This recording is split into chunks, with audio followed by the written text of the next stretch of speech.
पहली बात तो सरपंच बना तो ये आदमी अमीर है, और सरपंच बनने के बाद तो आदमी और अमीर हुआ।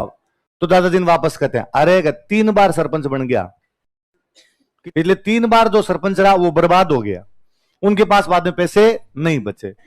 इसलिए अब आप सुनते होगे, एक बार सरपंच मतलब बोलेरो, दूसरी बार सरपंच मतलब स्कॉर्पियो, तीसरी बार सरपंच मतलब फॉर्च्यूनर। सुप्रीम कोर्ट में जज जो पहले से जज है उनकी रिश्तेदारी बनते हैं, मोटी बात ही करते हैं, इतनी बड़ी बातें क्यों करनी। सुनो मेरी बात सुनो, पहले ना 93 से पहले के सरपंचों की कहानियां सुनना, कभी होते थे चुनाव, होते थे अपने 93 से पहले भी चुनाव होते थे। क्या फर्क है मैं बताता हूं। मेरे अक्सर यूं दादाजी से यूं बातें सुनी हुई है कि वो फलान जी है ना, पहले बहुत पैसे वाले थे, अब गरीब कैसे है कि वे सरपंच बन गया।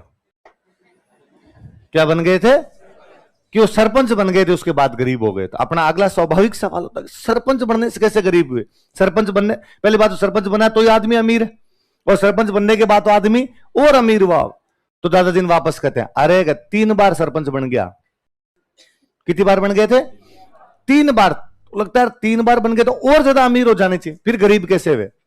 तब वो समझाते हैं कि पहले पंचायतों को सरकार पैसे नहीं देती थी, पंचायतों को सरकार, चुनाव वे सरपंच है उसका कोई काम नहीं, और सरपंच है, पंचायतों के पास किसी भी प्रकार के राइट्स नहीं थे, पंचायतों के पास किसी प्रकार का फाइनेंस नहीं था, सरकार से कोई पैसे नहीं मिलते।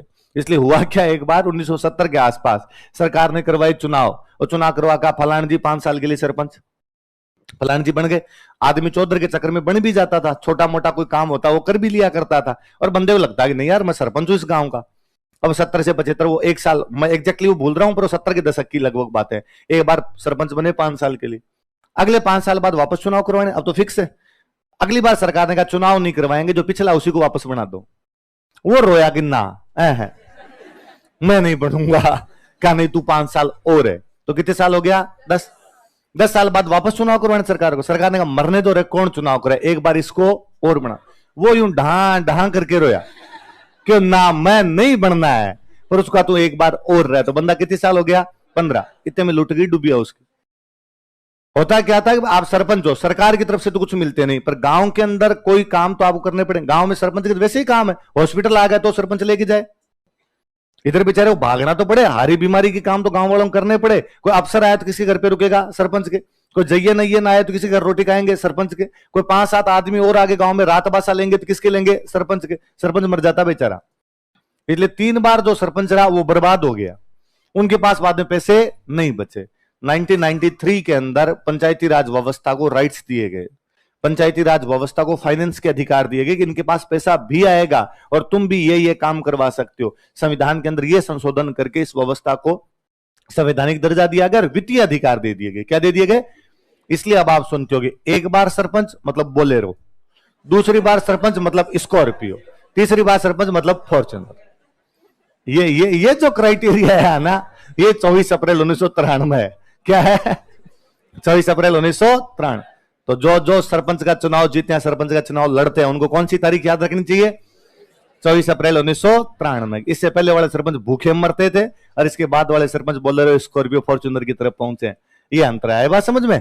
तो हमेशा की पंचायती राज व्यवस्था थी या नहीं थी? थी सर, पहले थी हमारे पंचायती राज व्यवस्था, तो 2 अक्टूबर 1959 से ही लागू हो गई थी, लेकिन उनके पास कोई अधिकार थे नहीं, और बिना अधिकार के कोई भी व्यवस्था ढंग से काम नहीं कर पाती, बस सीधी सी बात है। तो 24 अप्रैल 1993 पंचायती राज व्यवस्था में पढ़ोगे।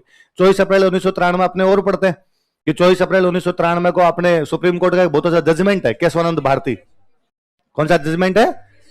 केशवानंद भारती वाला जजमेंट है। हुआ क्या था कि जब अपना देश आजाद हुआ, देश आजाद हुआ, संविधान बना तो राइट्स दिए गए, फंडामेंटल राइट्स, मूल अधिकार, और मूल अधिकार में एक अधिकार दे दिया संपत्ति का अधिकार। क्या दे दिया? Right to property. जिस आदमी के पास जो प्रॉपर्टी है उसी के पास रहेगी।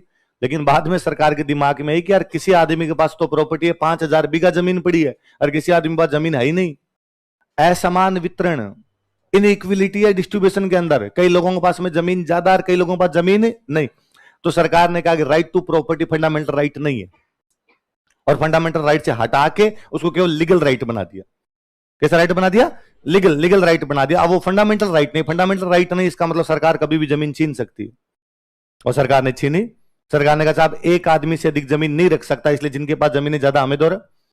और सरकार ने जमीनें लेनी शुरू कर दी। सरकार ने जमीनें लेनी शुरू की तो लोग गए कोर्ट के अंदर, और कोर्ट में बहस इस बात पर हुई कि क्या right to property fundamental right है या नहीं। एक तो यह बहस थी। फिर दूसरी बहस इस बात की थी कि क्या सरकार के जब जी में आए या पार्लियामेंट के जब जी में आए वो संशोधन कर सकती है क्या? कोई भी संशोधन कर सकती है क्या? ऐसे तो कल को सरकार एक संशोधन करेगी कि लोगों को सांस लेने का अधिकार नहीं है, और फलाने फलाने लोग सांस नहीं ले सकते, स्वतंत्रता की रोक देगी, अभिव्यक्ति की रोक देगी, वो दूसरा धार्मिक वाली रोक देगी, सरकार तो कोई कानून पारित कर देगी। तो बहस का मुद्दा ही मुड़ गया कि क्या पार्लियामेंट चेंज कर सकती है या पार्लियामेंट चेंज नहीं कर सकती। और ये डिबेट लंबी चली। आप पॉलिटी पढ़ोगे तो पढ़ोगे उसमें, कभी कोर्ट कहता है कि कर सकती है, कभी कोर्ट खुद ही थोड़े दिन में कहता है कि नहीं कर सकती। अपने एक तो कोर्ट का नहीं समझ में आता है वो चाहता क्या है। तो चलता ही जजमेंट पारी हुए या कर सकते हो नहीं कर सकते। उधर इंदिरा गांधी की गवर्नमेंट, इंदिरा गांधी सरकार के वो कोर्ट के नहीं कर सकते, इंदिरा गांधी वापस के कर सकती हो, वो एक नया संशोधन लेके आए। फाइनली तंग हो गया कोर्ट, इसलिए कोर्ट ने 24 अप्रैल 1973, कब की बात है, 24 अप्रैल 1973, केशवानंद भारती केरल के एक बाबा जी थे, केरल में मठ था उन बाबा जी का, और मठ के पास जमीन थी, और केरल की गवर्नमेंट ने जमीन ले ली। तो वो कोर्ट में गए हुए थे, भाई मेरी जमीन है, राइट टू प्रॉपर्टी, और मेरी जमीन कैसे छीनी जा सकती है, मेरे मठ की जमीन कैसे छीनी जा सकती है। तो मामला था केशवानंद भारती वर्सेस केरल, केरल की सरकार और केशवानंद भारती के बीच का मामला था। और सुप्रीम कोर्ट ने उसके अंदर एक जजमेंट पास किया और कहा कि सरकार, पार्लियामेंट, सॉरी सरकार नहीं, पार्लियामेंट, संसद संविधान के किसी भी भाग के अंदर संशोधन कर सकती है, उसको खूब सारे राइट है कि किसी भी प्रकार का चेंज कर सकती है, पर वो मूल ढांचे को प्रभावित नहीं कर सकती। किसको प्रभावित नहीं कर सकती? बेसिक स्ट्रक्चर जो हमारे संविधान का है उसमें किसी भी प्रकार का चेंज नहीं लाया जा सकता। बाकी वो संविधान के अंदर जैसा चाहे जो चाहे वो चेंज कर सकते हैं। अब अगला सवाल ये था कि मूल ढांचा क्या है, बेसिक स्ट्रक्चर किसको कहते हो आप लोग? तो सुप्रीम कोर्ट ने कहा ये तो हमें भी नहीं पता, पर है कुछ ऐसा जिसमें कोई भी चेंज नहीं। हम धीरे धीरे बता देंगे आपको। कैसे बता देंगे?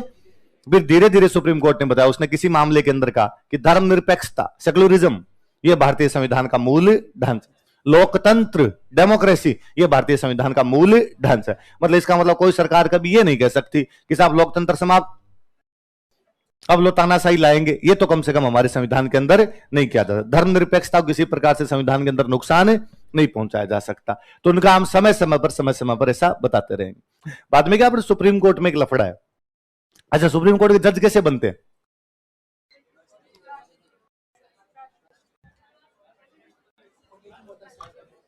राष्ट्रपति बनाता है, कॉलेजियम होती है। अच्छा, कॉलेजियम में भी कौन बनता है? तो सीनियर जो जज होते हैं वो बन जाते हैं। ये अच्छा, आप बन सकते हो? नहीं बन सकते, क्यों?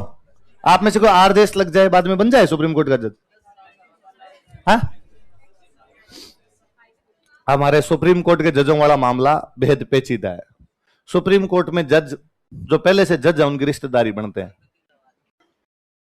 इसलिए भारत में आज दिन तक सुप्रीम कोर्ट में जितने जज बने हो भारत के 35 परिवारों के लोग हैं। सुप्रीम कोर्ट के जज ये बताते हैं कि सुप्रीम कोर्ट का जज कौन बनेगा। सुप्रीम कोर्ट के जज ये डिसाइड करते हैं कि सुप्रीम कोर्ट में जज, कॉलेजियम वही तो डिसाइड करते हैं। कॉलेजियम का तो मतलब है कि आपने मेरे को 5 नाम दिए और मेरे कहा इनमें से 3 पे आंगली लगा दे, इन 3 पे आपको अंगुली रखनी है, इन 3 पे आंगली लगानी है आपको। ये आपने मुझे कहा कि हमने तो दे दिए, अब तू बता। तो अब आप वाली चॉइस में ही तो मैं करूंगा, मेरी चॉइस कहां है इसके अंदर? मैं क्या कर सकता हूं इसमें? तो 2014 में जब मोदी गवर्नमेंट है तो मोदी गवर्नमेंट ने कहा ये वाला मामला गलत है भाई साहब। फिर आप तो 5 अपने रिश्तेदारों के नाम भेजोगे कि लगाओ अंगुली इन पे, और ये कैसे किया जा सकता है? और इसमें व्यवस्था में चेंज लाते हैं। और आज के बाद ये अंगुली रखने के जो अधिकार है, ये जो तय करने के अधिकार है, इसमें सरकार भी शामिल होगी। और एक आयोग बनाते, कमीशन बनाते, जुडिशरी कमीशन। क्या बनाते हैं? जुडिशरी कमीशन बनाते हैं। और जुडिशरी कमीशन के अंदर सरकार के भी लोग होंगे, जज भी होंगे, और मिल बैठ के बताएंगे किस किस को बनाना है, ताकि जजेज की जो मोनोपोली इसको क्या कर दिया जाए, समाप्त। लोकसभा से बिल पास, राज्यसभा से बिल पास, राष्ट्रपति ने साइन किए तो एक्ट बन गया, बिल पे साइन होते तो एक्ट बन जाता है। एक्ट बनने के बाद सुप्रीम कोर्ट के पास एक पावर और होती है, न्यायिक पुनरावलोकन। क्या कर सकता है वो? किसी भी एक्ट जो बना उसको वापस क्या कर सकता है? जांच कर सकता है। जांच करने का अधिकार भी होता है। और उसने जांच की, उसने कहा एक्ट गलत है, इस एक्ट को रद्द किया जाए। साहब क्या गलत है? तो उन्होंने कहा ये मूल ढांचे के खिलाफ है। किसके खिलाफ है? सर ये मूल ढांचा क्या का? न्यायपालिका की स्वतंत्रता, फ्रीडम ऑफ जुडिशरी अपने आप में बेसिक स्ट्रक्चर है, और जुडिशरी की फ्रीडम को आप किसी प्रकार से प्रभावित नहीं कर सकते। अरे कहा सर फिर आपकी तो मोनोपोली हो रही है इसके अंदर, सरकार के लोग तो लड़ने पड़ेंगे। जुडिशरी ने वापस कहा कि मतलब आप क्या चाहते हो कि वह मंत्री बैठकर बताएगा कि जज कौन बनेगा जिस मंत्री पर खुद पर भ्रष्टाचार का मुकदमा है। सरकार के लोग आएंगे तो कौन आएंगे? मंत्री। मंत्री जी बैठ के बताएंगे कि मेरे वाला मामला कौन सा जज करेगा, क्योंकि मंत्री जी पर खुद पर भ्रष्टाचार के 3 मामले हैं। तो फिर मंत्री जी के जो जज आएंगे वो तो मंत्री जी के फेवर में डिसीजन देंगे। तो फिर तो कोई सरकार पूरी तरीके से जुडिशरी के सिस्टम को कोलैप्स करके रख देगी। तो बाद में उन्होंने कहा बेसिक स्ट्रक्चर है, इसके अंदर किसी प्रकार का छेड़छाड़ नहीं की जा सकती। तो ये बेसिक स्ट्रक्चर का मामला पहली बार जब दिया गया था तो 24 अप्रैल 1973 है। वो तारीख कौन सी है? वो मामला कौन सा है? Keshavananda Bharati versus Kerala state. तो 24 अप्रैल याद रहेगा।